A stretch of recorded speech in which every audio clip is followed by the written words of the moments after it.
Hello guys, it's me Elise, and in today's video I'll be showing you how to download Google Classroom on your laptop. It's not specifically downloading the app, but you just create a shortcut and it comes into your desktop, and you can also open it in a different tab like an application itself. First, you need to make sure that your Google account is logged in and open Google Classroom.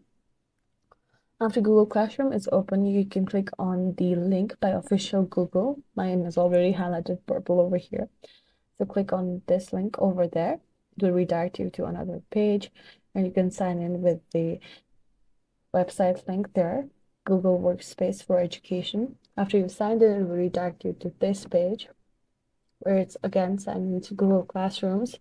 As I've already signed in main Google Classroom profile, I don't need to sign in again. So there's create class and join class, but we need to create a shortcut first. On the top right hand side, you can see three dots and go to save and share, then create shortcut, then write a name that fits you best and create. A new window will open like this, like a new application. And in your desktop as well, you can see a new Google Classroom icon being created. Thank you for watching and hope it helps.